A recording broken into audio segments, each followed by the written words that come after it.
Cliché questions ആണ് actually. ഒരു stylist ആണ് എന്നോട് ചോദിക്കാൻ വന്നത്. ഓക്കെ, ചോദിക്കൂ. പാർവതിയുടെ കയ്യിലുള്ള ഓവറോൾ പ്രൊഡക്ട്സ് നോക്കുകയാണെങ്കിൽ എത്ര എമൗണ്ട് വരും? ഒരു 5-6 ലക്ഷം ഉണ്ടാവും കേട്ടോ.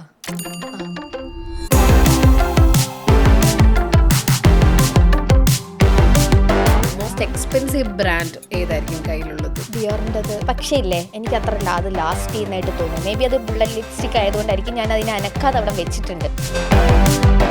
ബുക്ക് ചെയ്യുമ്പോൾ ചില ബ്രൈഡ്സ് കൺസേൺഡ് ആണ് ബ്രാൻഡിൽ. അല്ലേ, എനിക്കൊരു പാക്കേജ്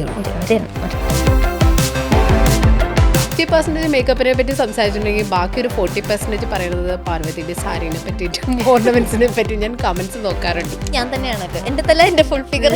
എനിക്ക് സമയം കിട്ടുമ്പോൾ പോകും, സാരി ഉടുക്കും, വീഡിയോ ചെയ്യും, സെല്ല് ചെയ്യും. അങ്ങനെ നല്ല ഒരുപാട് മൊമെന്റ്സ് ഉണ്ടാവുന്ന പോലെ തന്നെ നമുക്ക് എവിടെയെങ്കിലും ഒരു വേഴ്സ് മൊമെന്റ് എന്തായാലും ഉണ്ടാവണമല്ലോ. ഇത് എന്താണെന്നറിയാമോ, ഇത് ഒരുപാട് മേക്കപ്പ് ആർട്ടിസ്റ്റുകൾക്ക് റിലേറ്റ് ചെയ്യാൻ പറ്റുമായിരിക്കും. നിറയെ ജ്വല്ലറി ഉണ്ട്. അപ്പം ഗോൾഡ് അറേഞ്ച് ചെയ്തുകൊണ്ടിരിക്കുമ്പം ബ്രൈഡിൻ്റെ ആൻറ്റി നമ്മളെയും ജ്വല്ലറിയെയും ഫോട്ടോ എടുക്കുന്നു, ജ്വല്ലറി ഫോട്ടോ എടുക്കുന്നു. അപ്പോൾ ഞാൻ ഓക്കെ, ഇതെന്താണ് സംഭവം. പക്ഷെ നിങ്ങളൊരു കാര്യം മനസ്സിലാക്കണം, നമ്മൾ ഡെയിലി നിറയെ ഗോൾഡ് ഹാൻഡിൽ ചെയ്യുന്ന ആൾക്കാരാണ്. നിങ്ങളുടെ സ്വർണ്ണം നമ്മൾക്ക് വേണ്ട. അതെനിക്ക് ഭയങ്കര ഒരു ഓക്വേർഡായിട്ട് തോന്നി. പക്ഷെ അങ്ങനെ ഒരു 1-2 അടുത്ത് ഉള്ളപ്പോൾ ചെറുതായിട്ടൊരു വിഷമമായി കേട്ടോ.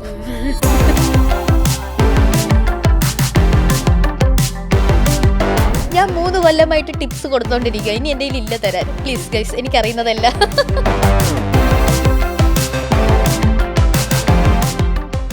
മാറ്റ് ഓർ ഡൂയി മേക്കപ്പ്, ഏത് മേക്കപ്പ് ആയിരിക്കും പാർവതിക്ക് ഏറ്റവും കൂടുതൽ ഇഷ്ടം? Matte finish. ഒബ്വിയസ്ലി അതിൻ്റെ ഫിനിഷ് എനിക്ക്, അത് നേരത്തെ പറഞ്ഞത്, ഗ്ലാസ് ഫിനിഷ് ആക്ച്വലി ചെയ്ത് മടുത്തു.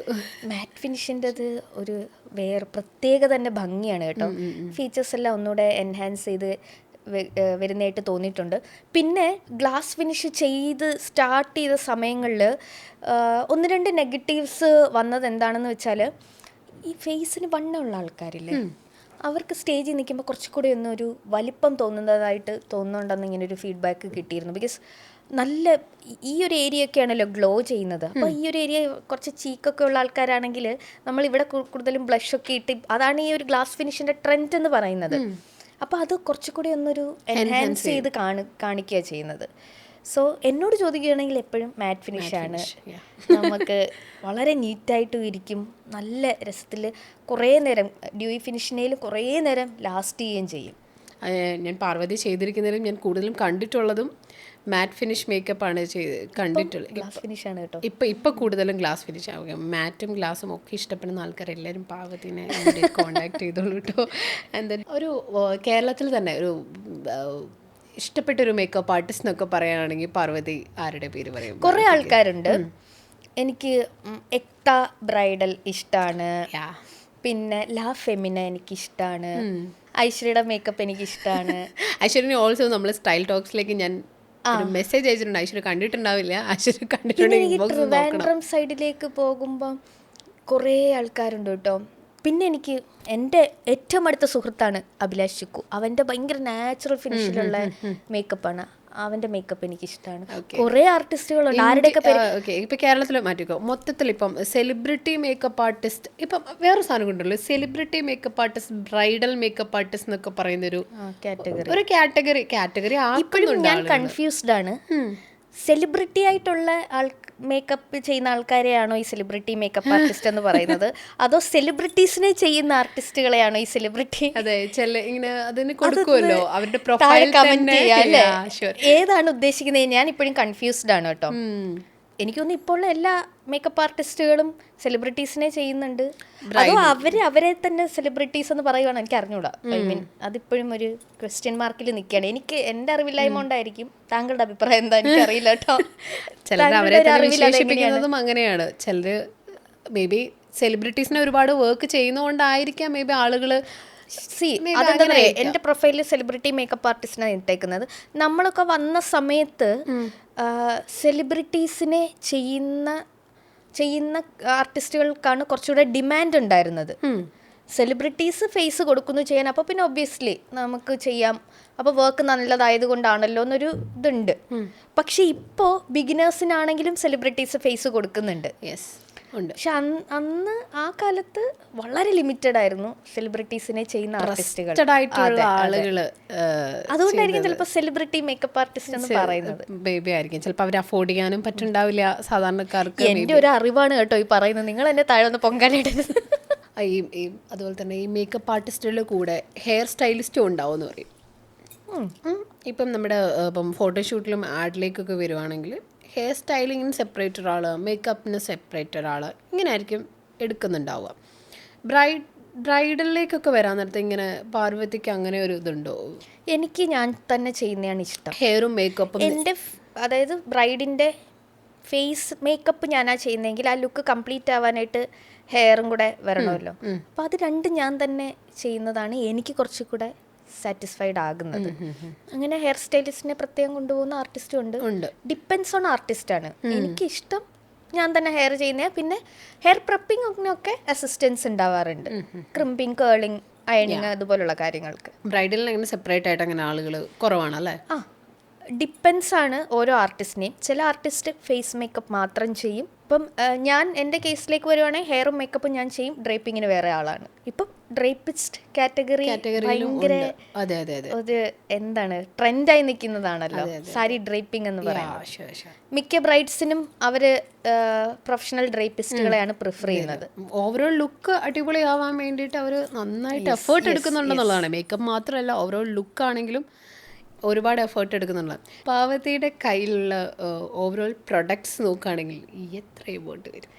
ഞാൻ ഇതുവരെ കാൽക്കുലേറ്റ് ചെയ്തിട്ടില്ല. അത്യാവശ്യം റേറ്റ് ഉണ്ട് കേട്ടോ. ബിക്കോസ് ഇപ്പോൾ നമ്മൾ ഓരോ വർഷം കഴിയുന്തോറും ബ്രാൻഡും ഒക്കെ അപ്ഗ്രേഡ് ചെയ്ത് വരുമല്ലോ. ഇപ്പം നിലവിൽ യൂസ് ചെയ്യുന്ന എല്ലാം ഹൈ എൻഡ് ആണ്. ഒരു അപ്രോക്സിമേറ്റ് ഒരു റേറ്റ് പറയാൻ പറഞ്ഞിട്ട് പാർവതി ഒരു ബ്രൈഡിൻ്റെ അടുത്തേക്ക് പോകുമ്പോൾ കൊണ്ടുപോകുന്ന മേക്കപ്പ് ഒരു 5-6 ലക്ഷം ഉണ്ടാവും കേട്ടോ. 5-6 ലക്ഷം രൂപയുടെ പ്രൊഡക്റ്റ് ഇപ്പം കയ്യിലുണ്ട്. അത് ഹെയർ മെഷീൻസ് ഒന്നും കൂടാതെ മേക്കപ്പ് മാത്രമാണ്, മേക്കപ്പ് പ്രൊഡക്ട്സ് മാത്രം. അതുപോലെ തന്നെ ലിപ്സ്റ്റിക് കളക്ഷൻസ് ഒക്കെ എത്ര ഉണ്ട്? അത് മാത്രമായിട്ട് ഇത് നേരത്തെ പറഞ്ഞിരുന്നെങ്കിൽ ഞാൻ ഇതൊക്കെ കാൽക്കുലേറ്റ് ചെയ്ത് വരത്തില്ലായിരുന്നു. ഇതിപ്പോൾ ചോദിച്ചാൽ ഞാൻ എങ്ങനെ അറിയാം? എന്നാലൊരു ഐഡിയ ഇല്ല. ഓക്കെ എന്നാൽ പറയാം, ഏറ്റവും മോസ്റ്റ് എക്സ്പെൻസീവ് ബ്രാൻഡ് ഏതായിരിക്കും കയ്യിലുള്ളത്? ഡിയോറിൻ്റെത്. പക്ഷേ ഇല്ലേ, എനിക്കത്ര അത് ലാസ്റ്റ് ചെയ്യുന്നതായിട്ട് തോന്നുന്നു. മേ ബി അത് ബുള്ളറ്റ് ലിപ്സ്റ്റിക് ആയതുകൊണ്ടായിരിക്കും ഞാൻ അതിനെ അനക്കാതെ അവിടെ വെച്ചിട്ടുണ്ട്. ഓക്കെ, യൂസ് ചെയ്തിട്ടില്ല എന്നുള്ളതാണോ, പ്രിഫർ ചെയ്യുന്നില്ല എന്നുള്ളതാണോ? നമ്മൾ ബ്രാൻഡ് സൂപ്പറായത് എനിക്ക് തോന്നുന്നത് ബുള്ളറ്റ് ലിപ്സ്റ്റിക് ആയതുകൊണ്ടായിരിക്കും അതത്ര പെർഫോമൻസ് തരാത്തത്. അത് എനിക്ക് ലാസ്റ്റ് ചെയ്യുന്നതായിട്ട് തോന്നിയില്ല. പക്ഷെ കയ്യിലുള്ളതിൽ ഡിയോറിൻ്റെതാണ് ഇപ്പം നിലവിൽ കുറച്ച് എക്സ്പെൻസീവ് ആയിട്ടുള്ളത്. ജെഫ്രി സ്റ്റാറിൻ്റെതുമുണ്ട്. ജെഫ്രി സ്റ്റാറിൻ്റെത് കുറച്ചുകൂടെ നല്ലതാണ്. ശരിക്കും കയ്യിലുള്ള മേക്കപ്പ് കിറ്റിൻ്റെ ആ ഒരു വർത്തും ആ ഒരു എമൗണ്ടും ഒക്കെ ഇത്ര ഒരു എമൗണ്ട്, വലിയൊരു ഹ്യൂജ് എമൗണ്ട് വരുമല്ലോ. ചിലർക്ക് ആ ഒരു എമൗണ്ടിലാണല്ലോ ചിലർക്ക് അവരെ വിലയിടുന്നത്. ഇപ്പം എനിക്ക് ഇത്ര ഫീ ഉണ്ട്, എൻ്റെ കയ്യിലുള്ള പ്രൊഡക്ട്സ് ഇത്രയാണ്, 3 to 4 lakhs പ്രൊഡക്ട്സ് എൻ്റെ കയ്യിലുണ്ട്. അതുണ്ട്. ബുക്ക് ചെയ്യുമ്പോൾ ചില ബ്രൈഡ്സ് കൺസേൺഡ് ആണ് ബ്രാൻഡിൽ ചോദിക്കും. അതാണ് ഞാൻ ചോദിക്കാൻ വന്നത്. കൺസേൺഡ് ബ്രാൻഡിൽ കൺസേൺഡ് ആയിട്ടുള്ള ഒരുപാട് പേരുണ്ടാവും. അപ്പം നമ്മുടെ ഫീയും കൂടുമല്ലോ. ഒബ്വിയസ്ലി എന്തായാലും ഫീയും കൂടും. ഈ കൺസേൺഡ് ആയിട്ട് ബ്രാൻഡിൽ മാത്രം കൺസേൺഡ് ആയിട്ട് വരുന്ന ആൾക്കാർ അവർ എങ്ങനെയാണ് അത് ചോദിക്കും? ആ ബ്രാൻഡ് നമുക്ക് എല്ലാവർക്കും യൂസ് ചെയ്യാൻ പറ്റണമെന്നില്ല. അപ്പം അവരോട് അങ്ങനെയാണ് മറുപടി പറയുന്നത്. ഏത് ബ്രാൻഡാണ് യൂസ് ചെയ്യുന്നതെന്ന് അവർ ചോദിക്കും.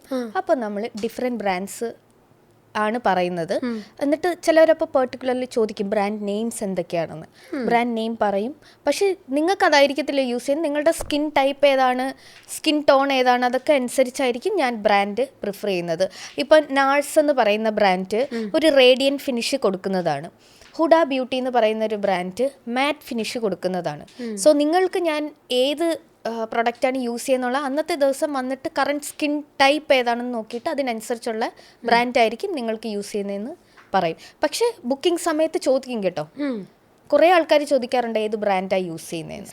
ഈ ബ്രാൻഡ് തന്നെ നമുക്ക് എല്ലാ പാക്കേജസിലും ഉള്ള ആളുകൾക്ക് കൊടുക്കാൻ പറ്റില്ല. അപ്പം നിങ്ങൾ ശരിക്കും പറഞ്ഞാൽ എത്ര പ്രൊഡക്ട്സ് വാങ്ങുന്നുണ്ട്, മേടിച്ച് വെക്കണ്ടേ നമ്മളിതിങ്ങനെ കയ്യിൽ? അല്ലേ, എനിക്ക് ഒരു പാക്കേജേ ഉള്ളൂ, ഒരേ ഒരു പാക്കേജിൽ ഈ ബ്രാൻഡുകളെല്ലാം ഞാൻ എല്ലാവർക്കും യൂസ് ചെയ്യും. ഓക്കെ. അങ്ങനെ ഡിഫറെൻറ്റ് കാറ്റഗറീസ് വെക്കുന്ന ആളുകളുണ്ടല്ലോ. ഡിപ്പെൻസ് ആണ് ആർട്ടിസ്റ്റിന്.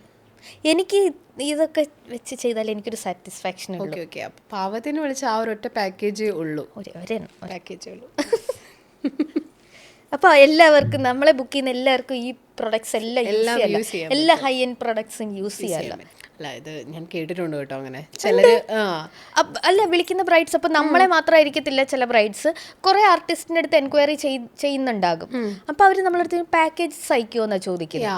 അപ്പോൾ ഞാൻ പറയും എനിക്ക് പാക്കേജ് ഇല്ല, ബിക്കോസ് ഞാനൊരു പാക്കേജ് സെറ്റ് ചെയ്ത് കഴിഞ്ഞാൽ അത് എല്ലാവർക്കും ഫ്ലെക്സിബിൾ ആവണമെന്നില്ല. അപ്പോൾ ഓരോ ക്ലയൻറ്റിനും ഓരോ റിക്വയർമെൻ്റ് ആണല്ലോ. ചിലർക്ക് 2 ഫംഗ്ഷൻ ഉണ്ടാവും, ചിലർക്ക് രാവിലെ ലുക്ക് ചേഞ്ചിൽ രാവിലെ സെറ്റ് മുണ്ട് മാത്രം എടുത്തിട്ട് മേക്കപ്പ് ഉണ്ടാവില്ല, രണ്ടാമത്തേനകത്തായിരിക്കും ഫുള്ളായിട്ട് ചെയ്യേണ്ടത്. അങ്ങനെ ഓരോ ക്ലയൻറ്റിനും ഓരോരോ റിക്വയർമെൻ്റ് ആയിരിക്കും. സോ ഞാനൊരു പാക്കേജ് അവിടെ സെറ്റ് ചെയ്ത് വെച്ചാൽ അത് അവർക്ക് ഫ്ലെക്സിബിൾ ആവണമെന്നില്ല. സോ അവർ അവരുടെ റിക്വയർമെൻറ്റ് പറയും, ഞാൻ എൻ്റെ പാക്കേജ് പിന്നെ അങ്ങോട്ടും ഇങ്ങോട്ടും ഓൾട്രേഷൻസ് വരുത്തും, അത്രേ ഉള്ളൂ. ചില ബിഗ് ഡേയ്സിൽ ചില 5 ഇവന്റ്സ് ഒക്കെ ഉണ്ടാവും. രാവിലെ വെളുപ്പിനെ ഇപ്പം ഗുരുവായൂരാണ് അമ്പലത്തിൽ വെച്ചാൽ വെളുപ്പിനല്ല പാതിരാത്രി 1 മണിക്ക് മേക്കപ്പ് സ്റ്റാർട്ട് ചെയ്യണം. അത് കഴിഞ്ഞിട്ട് ഒരു വോൾ ഡേ എനിക്കൊന്ന് നൈറ്റ് പാർട്ടി വരെ ഉണ്ടാവും ഇത്. അപ്പം നമ്മൾ സ്റ്റാർട്ട് ചെയ്യുമ്പോൾ ഇപ്പോൾ ഒരു ടെമ്പിൾ ലുക്കാണ് ചെയ്യുന്നതെങ്കിൽ അത് ചെയ്ത് കഴിഞ്ഞാൽ പിന്നെ നമ്മൾ ആ ബേസിൽ വെച്ചിട്ടാണോ ചെയ്യുക? അതെ, ഓരോ ലുക്കിനും ഓരോ നമ്മൾ ക്രിയേറ്റ് ചെയ്യണ്ടേ? എല്ലാം ടൈമിനെയും ക്ലയൻറ്റിനെയും ഡിപ്പെൻഡ് ചെയ്തിരിക്കും.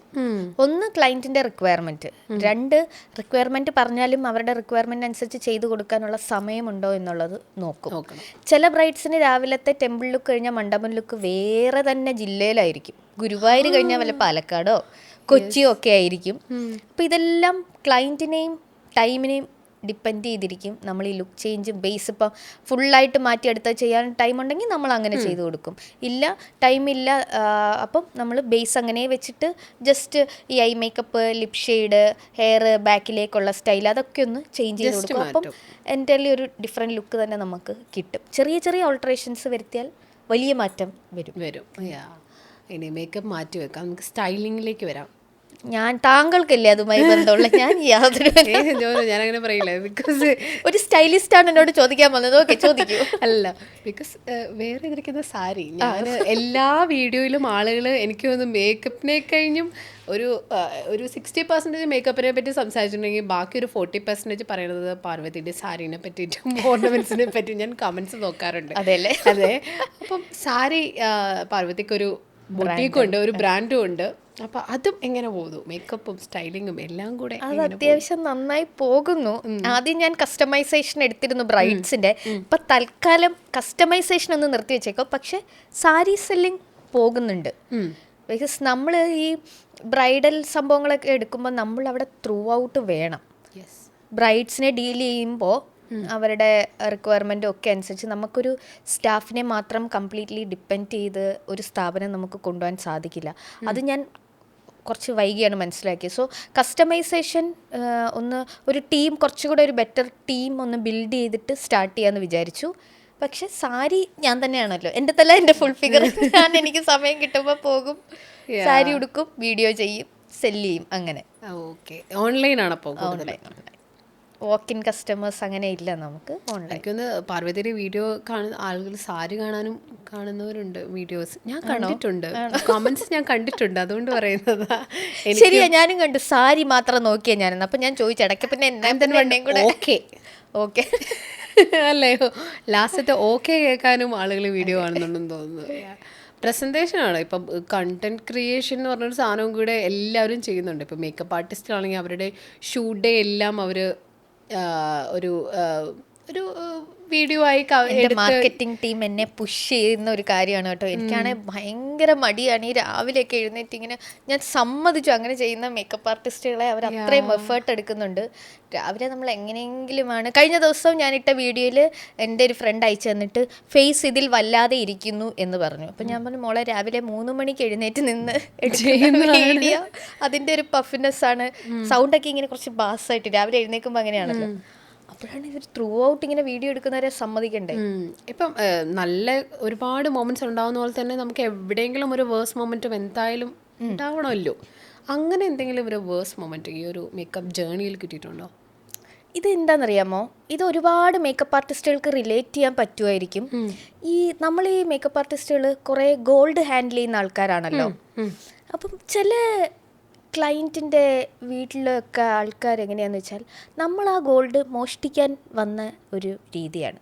പക്ഷേ നിങ്ങളൊരു കാര്യം മനസ്സിലാക്കണം, നമ്മൾ ഡെയിലി നിറയെ ഗോൾഡ് ഹാൻഡിൽ ചെയ്യുന്ന ആൾക്കാരാണ്. അപ്പം അതെങ്ങനെയാണെന്നറിയാമോ, നമ്മൾ വരും, മേ ബി അവർക്ക് എന്തെങ്കിലും ട്രസ്റ്റ് ഇഷ്യൂ ഉള്ളത് കൊണ്ടായിരിക്കും. പക്ഷേ നിങ്ങളൊരു പ്രൊഫഷണൽ ആർട്ടിസ്റ്റിനെയാണ് ബുക്ക് ചെയ്യുന്നതെങ്കിൽ നിങ്ങളുടെ സ്വർണ്ണം നമ്മൾക്ക് വേണ്ട. നമ്മൾ അവിടെ ചെന്നിരിക്കുമ്പോൾ അവർ ഗോൾഡ് അറേഞ്ച് ചെയ്യുമ്പം അതെനിക്ക് ഭയങ്കര ഒരു ഓക്വേർഡായിട്ട് തോന്നി. നിറയെ ജ്വല്ലറി ഉണ്ട്. അപ്പം ഗോൾഡ് അറേഞ്ച് ചെയ്തുകൊണ്ടിരിക്കുമ്പം ബ്രൈഡിൻ്റെ ആൻറ്റി നമ്മളെയും ജ്വല്ലറിയെയും ഫോട്ടോ എടുക്കുന്നു, ജ്വല്ലറി ഫോട്ടോ എടുക്കുന്നു. അപ്പോൾ ഞാൻ ഓക്കെ, ഇതെന്താണ് സംഭവം. അപ്പോൾ അത് നമ്മൾക്കും ടീമിനും ഡിസ്കംഫർട്ടാണെന്ന് ബ്രൈഡിന് മനസ്സിലായി. അപ്പോൾ ബ്രൈഡ് വീട്ടുകാരെ വഴക്ക് പറയാൻ തുടങ്ങി. അങ്ങനത്തെ സിറ്റുവേഷൻസ് ഭയങ്കര കുറേ മേക്കപ്പ് ആർട്ടിസ്റ്റുകൾക്ക് ഇത് റിലേറ്റ് ചെയ്യും. ഭയങ്കര നമുക്കൊരു ഡിസ്കംഫർട്ട്, ഒരു വിഷമം തോന്നാറുണ്ട്. നമ്മളത് മോഷ്ടിക്കാൻ വരുന്നില്ലല്ലോ. നമ്മൾ അവരുടെ ക്ലയൻറ്റിൻ്റെ ബിഗ് ഡേയിൽ അവരെ എത്രയും നന്നാക്കി വെക്കാമോ അത്രയും നന്നായിട്ട് ചെയ്യാൻ വേണ്ടി പോകുന്നതാണ്. അപ്പം നമ്മളിത് ഇങ്ങനൊരു ബിഹേവിങ് ചെയ്യുമ്പോൾ അത് നമുക്ക് കുറച്ച് ബുദ്ധിമുട്ടുണ്ടാവാറുണ്ട്. ചിലപ്പം മേ ബി വേറെ കുറേ പേര് ഇങ്ങനത്തെ എന്തെങ്കിലും ബാഡ് എക്സ്പീരിയൻസസ് എവിടെയെങ്കിലും ആളുകൾ അങ്ങനെ ബിഹേവ് ചെയ്യുന്നതും. പക്ഷെ അങ്ങനെ ഒരു 1-2 ഇടത്ത് ഉള്ളപ്പോൾ ചെറുതായിട്ടൊരു വിഷമമായി കേട്ടോ. ഇതെല്ലാ ജോലിക്കും അതിൻ്റെതായ ഒരു ബുദ്ധിമുട്ടുണ്ടല്ലോ. പിന്നെ ഇതുപോലെ നമ്മൾ അക്കോമഡേഷൻ പറയുമ്പോൾ ഒരിടത്ത് ചെന്നപ്പം ഓക്കെ, ഒരു ബ്രൈഡിൻ്റെ പാലക്കാട് സൈഡാന്ന് തോന്നുന്നു. നമ്മൾ ചെന്ന വഴിക്ക് ബ്രൈഡിൻ്റെ ബ്രദർ ഹോളിലാണ് സ്റ്റേ അറേഞ്ച് ചെയ്തേക്കുന്നതെന്ന് പറഞ്ഞു. നമ്മൾ പൊതുവെ അങ്ങനെ പ്രിഫർ ചെയ്യാറില്ല. ഒന്നാമത്തെ കാര്യം, ഈ ഹോളിൽ രാത്രിയിലായിരിക്കും വർക്കൊക്കെ നടക്കുക, നിറയെ പണിക്കാരും കാര്യങ്ങളും ഉണ്ടാവും. പിന്നെ അപ്പോൾ ചെന്നപ്പം ബ്രൈഡിൻ്റെ ബ്രദർ ചോദിച്ചു, ബ്ലാങ്കറ്റൊക്കെ കയ്യിൽ കരുതിയിട്ടില്ലേന്ന് ചോദിച്ചു. അപ്പം അതെന്തിനാ? അപ്പോൾ ഇവിടെ കിടക്കുന്ന സ്ഥലത്ത് ബെഡ്ഷീറ്റും ഒന്നുമില്ല. അപ്പം ഞങ്ങളിങ്ങനെ ലേറ്റ് നൈറ്റായി ചെല്ലാനായിട്ട്. ഞാനും അസിസ്റ്റൻറ്റും ഡ്രൈവറും ഉള്ളത്, നമ്മൾ 2 പെണ്ണുങ്ങളാണ് ഉള്ളത്. ശരി, നമ്മൾ ആ റൂമിൽ കയറിയപ്പോൾ മെയിൻ തിങ് കുറ്റിയില്ല. 2 എൻട്രൻസ് ഉണ്ട്, നിറയെ പണിക്കാരാണ്, ഹിന്ദിക്കാരാണ്. അപ്പോൾ പേടിയാവുക, എന്താ ചെയ്യേണ്ടത് രാത്രിയിലെന്ന് അറിയത്തില്ല. ഒരു അടച്ചുറപ്പില്ലാത്തൊരു സ്ഥലത്ത് എങ്ങനെയാണ് ഉറങ്ങുക? അപ്പോൾ അവരത്രയും അവിടെ കിടന്നാൽ മതി എന്നൊരു ആറ്റിറ്റ്യൂഡാണ്. ഇവർ എനിക്ക് തോന്നുന്നു വർക്കിന് മുന്നേ ഇവർ ഇടയ്ക്ക് ഇവിടെ വന്ന് കുടിക്കുന്നുണ്ടായിരുന്നു തോന്നുന്നു, കുടിച്ചതിൻ്റെ ബോട്ടിൽ. അങ്ങനെ അതൊക്കെ ഭയങ്കര നമുക്കൊരു ഡിസ്കംഫർട്ട് ഉണ്ടാക്കുന്ന സിറ്റുവേഷൻ. ഇതും കുറേ മേക്കപ്പ് ആർട്ടിസ്റ്റിന് റിലേറ്റ് ചെയ്യാൻ പറ്റും. എവിടെയെങ്കിലും ഉറങ്ങിയാൽ മതി, പണിക്ക് വന്നാൽ ആ ഒരു ആറ്റിറ്റ്യൂഡിൽ നമ്മളെ ഡീൽ ചെയ്യുന്ന കുറേ ആൾക്കാരുണ്ടല്ലോ. അപ്പോൾ നമ്മൾ പറയുന്നിടത്ത് നിങ്ങൾ നിന്നാൽ മതി എന്ന്. അപ്പോൾ പിന്നെ നമുക്ക് പറയേണ്ടി വന്നു, ഇവിടെ നിൽക്കാൻ പേടിയാണ്. മറ്റേ എൻട്രൻസിനാണെങ്കിൽ വാതിൽ മര്യാദയ്ക്ക് അടയുന്നുമില്ല, ആർക്ക് വേണേലും വരാം. അത് പുറത്തേക്കുള്ള എൻട്രൻസ് ആണ്, വേറൊരു എൻട്രൻസ് മണ്ഡപത്തിലേക്കുള്ളത്. അങ്ങനെ അപ്പോൾ അതെന്താ നിങ്ങൾക്ക് ഇവിടെ നിന്നാ എന്നുള്ള അങ്ങനെ വാക്ക് തർക്കുക. പിന്നെ രാത്രിയിൽ ഡ്രൈവറെ വിളിച്ച് ഇറങ്ങേണ്ട, ഡ്രൈവർ സോഫയിൽ കിടക്കാൻ പറഞ്ഞു. അങ്ങനെയൊക്കെയുള്ള കുറച്ച് ഇൻസിഡൻസ് ഉണ്ടായിട്ടുണ്ട്. ഇപ്പോൾ മേക്കപ്പിലേക്ക് വീണ്ടും സ്റ്റൈലിങ് കഴിഞ്ഞ് നമ്മൾ മേക്കപ്പിലേക്ക് വരാൻ നേരത്ത് ചിലർ പറയും എനിക്ക് എൻ്റെ ഡബിൾ ചിൻ കുറച്ച് തരണം, കോൺടോർ എൻ്റെ ഓരോ ജോ ലൈൻസ് എനിക്ക് ഭയങ്കര ഷാർപ്പനാക്കി തരണം, ഇങ്ങനെയൊക്കെ പറയുന്ന ആൾക്കാരുണ്ടാവുമല്ലോ. ചിലപ്പം സാധിക്കാത്ത കാര്യങ്ങളായിരിക്കും, എന്നാലും അവർ ഇതൊക്കെ എനിക്ക് ഇങ്ങനെ വേണം എന്ന് പറയുന്ന ആളുണ്ട്. ബ്രൈഡ്സ് മാത്രമല്ല, നോർമലായിട്ട് പാവത്തിയുടെ അടുത്ത് ഒരാൾ മേക്കപ്പ് ചെയ്യാൻ ഇങ്ങനത്തെ കാര്യങ്ങളൊക്കെ വേണം എന്ന് പറയുമ്പം എങ്ങനെയാണ് അവരോട് കൊടുക്കുന്ന ആൻസർ? എങ്ങനെയായിരിക്കും? ഡിപ്ലോമാറ്റിക്കലി ഹാൻഡിൽ ചെയ്യുക എന്നുള്ളതാണ് മെയിൻ തിങ്. ഇപ്പം നമുക്കില്ലേ, നമ്മളുടെ ഫേസിൽ നാച്ചുറലായിട്ടല്ലേ ദൈവം തന്നേക്കുന്ന കുറേ കാര്യങ്ങളുണ്ടല്ലോ. ഇപ്പം എൻ്റെ ഫേസിലാണെങ്കിൽ നിറയെ പോൾസാണ്. പിന്നെ ചില ആൾക്കാർക്ക് നല്ല ഡബിൾ ചിൻ ഉണ്ടാകും. ചിലവർക്ക് ചിരിക്കാതെ തന്നെ സ്മൈൽ ലൈൻസ് വിസിബിൾ ആയിരിക്കും, ചിരിക്കുമ്പോൾ ഒന്നും കൂടെ വിസിബിൾ ആയിരിക്കും. സോ ചില ആൾക്കാർ വിചാരിക്കുന്നത് മേക്കപ്പിൽ കൂടെ ഇതെല്ലാം നമ്മൾക്ക് മാറ്റാം എന്നുള്ളതാണ്. പക്ഷെ അതൊരു തെറ്റായ ധാരണയാണ്. മേക്കപ്പിൽ കൂടെ ഒരു പരിധിവരെ നമ്മൾക്കത് ഹൈഡ് ചെയ്യാം എന്നുള്ളതാണ്. ഓക്കെ, ഒരു ഇല്യൂഷൻ ക്രിയേറ്റ് ചെയ്യുക. അതായത് ഇപ്പോൾ നമ്മളിവിടെ എൻ്റെ ഡബിൾ ചിൻ എനിക്ക് കംപ്ലീറ്റ് ആയിട്ട് മാറ്റി തരണമെന്ന് പറഞ്ഞാൽ സത്യമായിട്ട് സാധിക്കില്ല കേട്ടോ. അവിടെ ഒരു ഡാർക്കർ ഷെയ്ഡ് കൊണ്ടൊരു ഷാഡോ ക്രിയേറ്റ് ചെയ്ത് അവിടെ ഒരു ഇല്യൂഷൻ കൊടുക്കുകയാണ്, അവിടെ ഒതുങ്ങിയതായിട്ട്. അത് കണ്ണാടി കൂടെ നോക്കുമ്പോൾ അതൊരു വിസിബിളായിട്ടൊരു ചേഞ്ച് പോലെ നമുക്ക് തോന്നാം. പക്ഷെ അതവിടെ കംപ്ലീറ്റ് ആയിട്ട് ആ ഒരു ഇത് നമുക്കെടുത്ത് മാറ്റാൻ സാധിക്കത്തില്ല മേക്കപ്പിൽ കൂടെ. പിന്നെ സ്മൈൽ ലൈൻസിൻ്റെ കേസിലേക്ക് വരുമ്പോൾ ഓൾറെഡി ചിരിക്കാതിരുന്നാൽ തന്നെ ആ ഒരു ലൈൻ നമുക്ക് വിസിബിൾ ആകും. ആ ലൈനിൻ്റെ മുകളിൽ ഈ ലെയേഴ്സ്, മേക്കപ്പിൻ്റെ ലെയേഴ്സ് വരികയാണ്. അപ്പോൾ അത് ആ പാർട്ടിക്കിൾസ് എല്ലാം ഈ ലൈൻസിൽ ഡെപ്പോസിറ്റ് ആകും. അപ്പോൾ അത് ആ ലൈൻ ഒന്നും കൂടെ വിസിബിൾ ആവുകയാണ്. അപ്പോൾ മേക്കപ്പിൽ കൂടെ നമ്മൾക്ക് ഈ സ്മൈൽ ലൈൻസും ഒരിക്കലും അത് കവർ ചെയ്യാൻ പറ്റില്ല. പക്ഷേ ഒരു പരിധി വരെ അതിനെ ഒന്ന് ബ്ലറാക്കാൻ പറ്റും. അതേപോലെ തന്നെയാണ് ഓപ്പൺ പോഴ്സും. ഒരു പരിധി വരെ ബ്ലറാക്കാം. കംപ്ലീറ്റ് ആയിട്ട് മേക്കപ്പിൽ കൂടെ ഇതൊന്നും നമുക്ക് മാറ്റാൻ സാധിക്കത്തില്ല. നമ്മളുടെ സ്കിന്നിലുള്ള ഇംപെർഫെക്ഷൻസ് എല്ലാം ഫിൽറ്റർ ഇട്ടാൽ ചിലപ്പോൾ മാറുമായിരിക്കും. പക്ഷേ റോ ആയിട്ട് നമുക്ക് നോക്കുകയാണെങ്കിൽ ഇതെല്ലാം ഒരു പരിധി വരെ നമുക്ക് കുറയ്ക്കാൻ പറ്റും. കംപ്ലീറ്റ് ആയിട്ട് മാറ്റാൻ സാധിക്കത്തില്ല. ചിലരിപ്പോൾ റെഫറൻസ് ആയിട്ട് വരുമല്ലോ, ഇപ്പം ബോളിവുഡ് സ്റ്റാർസിൻ്റെ വെഡ്ഡിങ് റെഫറൻസ് ഒക്കെ ആയിട്ട് വരുമല്ലോ, ഇങ്ങനെ എനിക്ക് വേണം. ഇതിൻ്റെ പറ്റി വീഡിയോ ഇട്ടപ്പോഴും എന്നെ കുറേ ആൾക്കാർ ട്രോൾ ചെയ്തു. പണി അറിയാവുന്നവരാണെങ്കിൽ അങ്ങനെ ആക്കും എന്നുള്ളത്. നമ്മൾ മേക്കപ്പ് ആർട്ടിസ്റ്റുകളാണ്, പ്ലാസ്റ്റിക് സർജൻസ് അല്ല. മുന്നിൽ വന്നിരിക്കുന്ന ആളുടെ ഫീച്ചേഴ്സുമായിട്ട് യാതൊരുവിധ ബന്ധവുമില്ലാത്തതായിരിക്കും റെഫറൻസ് കൊണ്ടുവരുന്നത്. പിന്നെ മെയിൻ തിങ്, ഈ റെഫറൻസ് കൊണ്ടുവരുന്ന ഫോട്ടോ റീടച്ച് ചെയ്ത ഫോട്ടോ ആയിരിക്കും, ലൈറ്റിംഗ് വേറെ ആയിരിക്കും, എഡിറ്റഡ്, മെയിനായിട്ടത് എഡിറ്റഡ് ആയിരിക്കും, റീടച്ച് ചെയ്തതായിരിക്കും. പിന്നെ മെയിൻ തിങ് അവരുടെ ഫീച്ചേഴ്സും ക്ലയൻറ്റിൻ്റെ ഫീച്ചേഴ്സുമായിട്ട് ഭയങ്കര ഡിഫറൻസ് ഉണ്ടാവും. പക്ഷേ ആ ഒരു ലുക്കില്ലേ, ഇപ്പം അതിനകത്ത് ചിലപ്പോൾ ഒരു ന്യൂഡ് മേക്കപ്പ് ലുക്കായിരിക്കും. ആ ഒരു മേക്കപ്പ് ലുക്ക് നമുക്ക് ഈ ക്ലയൻറ്റിന് റീക്രിയേറ്റ് ചെയ്ത് കൊടുക്കാൻ പറ്റും. പക്ഷേ ആ കംപ്ലീറ്റ് ലുക്ക് നമുക്ക് ചെയ്യാൻ പറ്റില്ല. എന്താണോ നമ്മളുടെ ക്ലയൻറ്റിൻ്റെ അല്ലെ ബ്രൈഡിൻ്റെ ഫീച്ചേഴ്സ്, അതിനെ എൻഹാൻസ് ചെയ്ത് അവരുടെ റിക്വയർമെൻ്റ് അനുസരിച്ച്, ഇപ്പം മിനിമൽ ആണെങ്കിൽ മിനിമൽ, കുറച്ച് ഹെവി ആയിട്ടുള്ള മേക്കപ്പ് ആണെങ്കിൽ അങ്ങനെ നമുക്ക് ചെയ്ത് കൊടുക്കാൻ സാധിക്കും. ഫീച്ചേഴ്സിൻ്റെ കാര്യം ഇപ്പോൾ എൻ്റെ കാര്യം എടുക്കാം, സുന്ദരിയാണ്.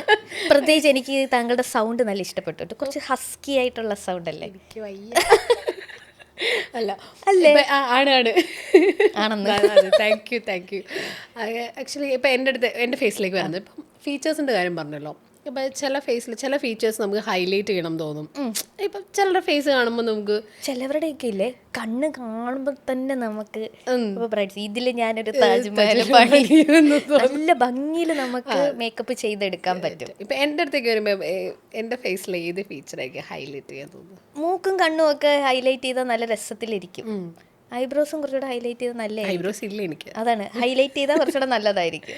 ഇപ്പം എന്നെപ്പോൾ ചെറിയ കണ്ണാം, ഇപ്പം ചെറിയ ഹുഡഡ് ആയിട്ടുള്ള ഐസ് ആയിട്ടുള്ള ആളുകൾ ഉണ്ടാവുമല്ലോ, ഇവർക്കിങ്ങനെ ഐലിഡിന്റെ മുകളിൽ എഴുതുന്നത് ചിലർ ഭയങ്കര ബുദ്ധിമുട്ടാന്ന് പറയും. കാരണം കണ്ണ് തുറക്കുമ്പം ഒക്കെ മുകളിലേക്ക്, ചിലവരുടെ കണ്ണ് തുറക്കുമ്പം ചെറുതാകും, ചിരിക്കുമ്പോൾ ചെറുതാകും. അപ്പം അങ്ങനെയൊക്കെയുള്ളവരുടെ കഴിവതും ഈ ഐ ഷാഡോ സെലക്ഷൻ, ഇപ്പം പറഞ്ഞതുപോലെ ഐ ലൈനർ, പിന്നെ ലെൻസ് ഒക്കെ വെച്ചാൽ കുറച്ചുകൂടി ഒരു വലിപ്പം തോന്നിക്കും. അതേപോലെ ഐ ഷാഡോയുടെ കേസിലേക്ക് വരുവാണെങ്കിൽ ഒത്തിരി ഡാർക്കർ ഷെയ്ഡിലേക്ക് പോവാതിരിക്കുക. ലൈൻ ചെയ്യുമ്പോൾ വളരെ തിന്നായിട്ട് ആ ഒരു ഷേപ്പ് ഒന്ന് ക്രിയേറ്റ് ചെയ്തെടുക്കാൻ നോക്കുക. പിന്നെ ലാഷും അതേപോലെ തന്നെ വളരെ നാച്ചുറൽ ഫിനിഷിലുള്ള ഹെവി ആയിട്ട് ഡെൻസിറ്റി കൂടിയ ലാഷസ് ഒക്കെ ആണെങ്കിൽ ഒന്നുകൂടെ ഡ്രൂപ്പ് ചെയ്യാനുള്ള സാധ്യതയുള്ളത്. പിന്നെ മെയിനായിട്ട് ചെയ്യേണ്ടത് ചീറ്റ് ലൈൻ ചെയ്യുക എന്നുള്ളതാണ്. ചീറ്റ് ലൈൻ അതായത് നമ്മുടെ അപ്പർ ലാഷസിൻ്റെ അടിഭാഗത്തൊരു ഏരിയ ഉണ്ട് ഇവിടെ, അതിൽ ഒന്ന് ലൈൻ ചെയ്ത് കൊടുത്താൽ കുറച്ചുകൂടെ കണ്ണ് എൻഹാൻസ്ഡ് ആയിട്ട് ഈ ഒരു ഏരിയ ലാഷിൽ കുറച്ചുകൂടെ കണ്ണൊന്ന് വലിപ്പം വെക്കും. Oh that tip. എന്നെപ്പോലെ കുഞ്ഞി കണ്ണുള്ള ചീറ്റ് ലൈൻ ചെയ്യാന്ന് പറയല്ലേ. താഴെ മാത്രം എഴുതുന്ന ആൾക്കാരുണ്ടാവും, കണ്ണിന്റെ മുകളിൽ എഴുതാതെ താഴെ മാത്രം എഴുതുന്ന ആൾക്കാരുണ്ടാവും. ചെറിയ ഐസ് ഉള്ളവരൊക്കെ ആണെങ്കിൽ അവർക്ക് എങ്ങനെയായിരിക്കും? ചെറിയ ഐസ് ഉള്ളവർക്ക് പൊതുവെ ഈ താഴെ അങ്ങോട്ട് എഴുതാറില്ല. പൊതുവെ താഴെ നമ്മൾ ഈ ഒരു ന്യൂട്രൽ ഷെയ്ഡ്സ് കൊണ്ട് ഒന്ന് സ്മഡ്ജ് ചെയ്ത് കൊടുക്കാറാണ്. ആ കൺതടം ഒന്ന് ക്രിയേറ്റ് ചെയ്തെടുക്കുന്നതാണ്. അപ്പോൾ ഒന്നും കൂടി ഒന്ന് പ്രൊജക്റ്റ് ചെയ്ത് നിൽക്കുന്ന പോലെ തോന്നും കണ്ണ്. പിന്നെ ചില ബ്രൈഡ്സിന് താഴെ എഴുതുന്നതാണ് കോൺഫിഡൻസ് എങ്കിൽ വളരെ തിന്നായിട്ടൊന്ന് എഴുതി കൊടുക്കും. എൻഡ് ഓഫ് ദ ഡേ ക്ലയൻറ്റിൻ്റെ റിക്വയർമെൻറ്റ് അനുസരിച്ചാണ്. കണ്ണിന് താഴെ എഴുതണം, എനിക്കതാണ് കോൺഫിഡൻസ് എന്ന് പറയുകയാണെങ്കിൽ നമ്മളത് ചെയ്തു കൊടുക്കും. ചിലർ കണ്ണിന് താഴെ എഴുതുമ്പോൾ ആണ് എനിക്ക് ഒന്ന് കണ്ണ് എഴുതി, ചിലർ കണ്ണ് പനി പിടിച്ചതുപോലെ ഇരിക്കും എന്നൊക്കെ പറയുന്നവരുണ്ട്. അതെ, എന്നെ കണ്ട വയ്യാത്ത പോലെ ഫീലിംഗ് ഉണ്ടാവും എന്നൊക്കെ പറയുന്ന ആൾക്കാർ. ഇപ്പം ആഡിലേക്കൊക്കെ വരികയാണെന്നുണ്ടെങ്കിൽ മോസ്റ്റ്ലി ഞാൻ ചില സമയങ്ങളിൽ താഴെ എന്നല്ല, ഐ മേക്കപ്പ് അധികം ഞാൻ ഉപയോഗിക്കാറില്ല. ഇപ്പം എനിക്ക് ചില പേഴ്സണൽ എക്സ്പീരിയൻസ്, ചില നമ്മൾ പോസ്റ്റ് പ്രൊഡക്ഷൻ ടൈമിൽ കിട്ടുന്ന ചില വേഴ്സ്റ്റ് എക്സ്പീരിയൻസ് കൊണ്ടാണ് ഞാൻ ചില സമയങ്ങളിൽ അത് ചെയ്യിക്കാത്തത്. അപ്പം ന്യൂഡ് ഐ മേക്കപ്പ് എന്ന് പറയാൻ പറ്റുമോ എനിക്ക് വേണമെന്ന് അറിയില്ല, ബട്ട് എന്തായാലും പറയാണ്, ഒരു ന്യൂട്രൽ ഷെയ്ഡ്സ് കൊണ്ടൊക്കെ ചെയ്യുന്ന ആ ഒരു മേക്കപ്പ്, അതും ഐ മേക്കപ്പും ഡിഫറൻസ് എന്ന് പറയുന്നത് ഭയങ്കരമായിട്ടുണ്ടല്ലോ. പിന്നെ ഭയങ്കര ലുക്കിൽ ഭയങ്കര ഡിഫറൻസ് വരും. അതാ നേരത്തെ ഞാൻ പറഞ്ഞത്, രാവിലത്തെ ടെമ്പിൾ ലുക്കിൽ വളരെ സട്ടിലായിട്ടുള്ള ഐ മേക്കപ്പ് ആയിരിക്കും. രണ്ടാമത്തേതിൽ നമ്മൾ നന്നായിട്ട് കാജലൊക്കെ എഴുതി സ്മഡ്ജ് ചെയ്യുമ്പോൾ തന്നെ അതൊരു ട്രഡീഷണൽ ലുക്കിലേക്ക് പോകും, അവരുടെ കണ്ണിന് അത് സ്യൂട്ട് ആവുകയാണെങ്കിൽ. പിന്നെ ലിപ് ഷെയ്ഡൊക്കെ ഒന്ന് മാറ്റി മുല്ലപ്പൂവൊക്കെ വെച്ച് വേറെ തന്നെ ഒരു ലുക്കാകും. ഐ മേക്കപ്പ്, ലിപ് ഷെയ്ഡൊക്കെ ഇതൊക്കെ ഒന്ന് ലിങ്ക് ചെയ്തിരിക്കും. അതൊക്കെ ഒന്ന് എൻഹാൻസ് ചെയ്ത ലുക്കിൽ നമുക്ക് പെട്ടെന്ന് മാറ്റങ്ങൾ കൊണ്ടുവരാം. ഇപ്പം നമ്മൾ ഇപ്പം താങ്കൾ പറഞ്ഞ പോലെ ഈ ജ്വല്ലറി ആഡൊക്കെ ചെയ്യുമ്പോൾ ആദ്യം ചിലപ്പം ട്രഡീഷണൽ ഡ്രസ്സിലായിരിക്കും. അപ്പം നല്ല രീതിയിൽ നമ്മൾ ഈ ഐ മേക്കപ്പ് ഒക്കെ ചെയ്ത് കൊടുക്കും. രണ്ടാമത് ചിലപ്പം ഈ ഡയമണ്ട് ആ ഒരു കാറ്റഗറിയിലേക്കാക്കും. അപ്പം നമ്മൾ ആദ്യം ചെയ്യുന്നത് താഴെയുള്ളത് വൈപ്പ് ഔട്ട് ചെയ്യുക എന്നുള്ളത്, ഒരു വെസ്റ്റേൺ സ്റ്റൈലിലേക്ക് കൊണ്ടുപോകുക എന്നുള്ളതാണ്. അപ്പം അങ്ങനെ ഐ മേക്കപ്പിലൊക്കെ ചേഞ്ചസ് വരുത്തിയാൽ തന്നെ ലുക്ക് കംപ്ലീറ്റ് ആയിട്ട് മാറും. പക്ഷെ എൻ്റെ ബ്രൈഡ്സിന് എപ്പോഴും നല്ല മാലിട്ട് കണ്ണെഴുതിക്കോ, കണ്ണ് ഹൈലൈറ്റ് ചെയ്തിരിക്കണം എന്നൊക്കെയാണ്. ഐ മേക്കപ്പിന് ഭയങ്കര ഇമ്പോർട്ടൻസ് ഉണ്ട് ബ്രൈഡിൽ. ചിലർ ഈ ബുക്ക് ചെയ്തിട്ട് ഡേറ്റ് മാറ്റുന്ന സംഭവം ഉണ്ടാവുമല്ലോ. ഡേറ്റ് മാറ്റുന്നതല്ല, ക്യാൻസൽ ചെയ്യുന്ന സംഭവം ഉണ്ടല്ലോ. അങ്ങനത്തെ ഒക്കെ സിറ്റുവേഷൻ വരും. ഡിപ്ലോമാറ്റിക്കലി അതിനെ എനിക്ക് ഹാൻഡിൽ ചെയ്യാൻ പറ്റും തോന്നുന്നില്ല. എന്നാലും പാവതിയുടെ അങ്ങനത്തെ ഒരു സിറ്റുവേഷൻ വന്ന് എങ്ങനെയായിരിക്കും ഹാൻഡിൽ? ഞാൻ ശരിക്കും ക്യാൻസൽ ചെയ്യാന്ന് പറയുമ്പോൾ ഒരുവിധ ആൾക്കാരോടൊന്നും ഞാൻ റീസൺ ചോദിക്കാറില്ല. ഞാൻ ഓക്കെ ഒരു തംസപ്പ് കൊടുക്കും. അത് കഴിയുമ്പോഴാണ് ചില ആൾക്കാർ അഡ്വാൻസ് തിരിച്ച് ചോദിക്കും. അത് എന്താണ് അതിൻ്റെ ലോജിക്ക് എന്ന് എനിക്ക് മനസ്സിലാകുന്നില്ല. ബിക്കോസ് നമ്മൾ എന്തിനാണ് അഡ്വാൻസ് വാങ്ങുന്നത്? അവർക്ക് വേണ്ടിയിട്ട് ആ ഒരു എൻറ്റയർ ഡേ നമ്മൾ ഫിക്സ് ചെയ്തു. അപ്പോൾ ആ സമയത്ത് നമുക്ക് ചിലപ്പോൾ നല്ല മുഹൂർത്തമുള്ള ദിവസമായിരിക്കും, നിറയെ ബുക്കിങ്സ് വരും. നമ്മൾ ഡേറ്റ് ബ്ലോക്ക് ആയതേക്കുന്നുണ്ട് ഈ ഡേറ്റിലൊന്നും വേറെ ബുക്കിങ്സ് എടുക്കത്തില്ല. കുറച്ച് കഴിയുമ്പോഴായിരിക്കും ഇവർ വന്ന് ഡേറ്റ് ക്യാൻസൽ ചെയ്യുന്നത്. അപ്പോൾ നമ്മൾ ആ ബുക്കിങ്സ് എല്ലാം എടുക്കായിരുന്നു, നല്ല തിരക്കുള്ള ദിവസമായിരുന്നു. അപ്പം അഡ്വാൻസ് തിരിച്ചു ചോദിക്കുമ്പം നമുക്കത് കൊടുക്കാൻ സാധിക്കത്തില്ല. ബിക്കോസ് നമ്മളുടെ നഷ്ടം കമ്പയർഡ് ടു അവർ അഡ്വാൻസ് പേ ചെയ്തേക്കുന്ന വെച്ച് ഭയങ്കര ഹ്യൂജാണ്. ചിലർ വളരെ മാന്യതയുള്ളവരാണ്, സോറി പറയും. കഴിഞ്ഞ ദിവസം ഒരു ബ്രൈഡ് കോൾ ഓഫ് ചെയ്തു. അപ്പം എൻ്റെ സൈഡിൽ നിന്ന് ഇനി എന്തെങ്കിലും ഞാൻ ചെയ്യേണ്ടതുണ്ടോ, പാർവതിക്ക് എന്തെങ്കിലും ലോസ് ഉണ്ടെങ്കിൽ അതവർ, ഞാൻ പറഞ്ഞു വേണ്ട, അത് പറഞ്ഞല്ലോ, അത് തന്നെ ധാരാളം. പക്ഷെ ചിലവർ ഇത് ചെയ്യും, അഡ്വാൻസ് തിരിച്ച് വേണമെന്നുള്ളത് ചെയ്ത് തരാൻ പറ്റില്ല എന്നുള്ളത് പറയും. ഞാനെന്നല്ല, ഒരു മേക്കപ്പ് ആർട്ടിസ്റ്റും മേക്കപ്പ് ഫീൽഡെന്നല്ല എവിടെയാണെങ്കിലും കൊടുക്കുമെന്ന് തോന്നുന്നില്ല. ബിക്കോസ് എൻ്റെ കല്യാണം ഇതുപോലെ പോസ്റ്റ്പോൺ ചെയ്തതാണ് ആക്ച്വലി. അപ്പോൾ എങ്ങനെയായിരുന്നു എന്ന് വെച്ചാൽ മണ്ഡപത്തിന് അഡ്വാൻസ് കൊടുത്തു, മേക്കപ്പ് ആർട്ടിസ്റ്റിന് കൊടുത്തു, ഇവിടെ നിന്നും അഡ്വാൻസ് തിരിച്ച് കിട്ടിയില്ല. ചോദിച്ചു തരാൻ പറ്റുമോ, ഇല്ല എന്ന് പറഞ്ഞു. ഓക്കെ ഫൈൻ, തീർന്നു. അവർക്കും നഷ്ടമാണല്ലോ. പക്ഷെ ചിലർ ഭയങ്കരമായിട്ട് വാശി പിടിക്കും വേണമെന്നുള്ളത്. അവർക്ക് പറഞ്ഞാൽ മനസ്സിലാവില്ല. അങ്ങനെയുള്ളവരടുത്ത് പിന്നെ കൂടുതൽ സംസാരിക്കാൻ, റിപ്ലൈ കൊടുക്കാൻ പോകാറില്ല. അതെ, 10 years ആയിട്ട് ഒരുപാട് ഇങ്ങനത്തെ എക്സ്പീരിയൻസ് എന്തായാലും ഒരുപാട് ചെറുതും വലുതും ഒക്കെ ഹാപ്പി ആയിട്ടുള്ളതും വേസ്റ്റ് ആയാലും ഒക്കെ ഹാൻഡിൽ ചെയ്തിട്ടുണ്ടാവും. But at the end of the day എന്ന് പറയുമ്പം ഈ ഒരു ഫീൽഡ് നമുക്ക് അത്ര ഇഷ്ടമായതുകൊണ്ടും അതുകൊണ്ടാണ് പാഷനേറ്റ് ആയതുകൊണ്ടും നമ്മളത് ഹാപ്പിയോട് ചെയ്യുന്നുണ്ട്. Nice section. Thank you. എങ്ങനെയുണ്ടായിരുന്നു പാർവതിക്ക്? നന്നായിട്ടുണ്ട്, കൊള്ളാം. ഇനി ബാക്കി അവർ പറയട്ടെ. അതെ, ഇനി മേ ബി ഇതിൻ്റെ താഴെ കുറേ ക്വസ്റ്റ്യൻസ് ഒക്കെ ആയിട്ട് ആൾക്കാർ വരുമായിരിക്കും. നമുക്ക് നോക്കാം. എനിക്കൊന്നും അതും നമുക്ക് ഇനിയൊരു എപ്പിസോഡ് എടുക്കുകയാണെങ്കിൽ നമുക്ക് ഇനി എപ്പോഴെങ്കിലും ഡൗട്ട് ഉണ്ട് താഴെ കമന്റ് ചെയ്താൽ മതി. നിങ്ങളുടെ ഡൗട്ട്സ് പാർവതി ക്ലിയർ ചെയ്യും, അല്ലെങ്കിൽ നമ്മളുടെ പേജിൽ നമ്മൾ പിന്നീട് എപ്പോഴെങ്കിലും ഒരിക്കലും നമ്മൾ ക്ലിയർ ചെയ്യുന്നതായിരിക്കും. Anyway, thank you so much Parvathi. Thank you so much. Stay tuned. Style Talks with Stylovera.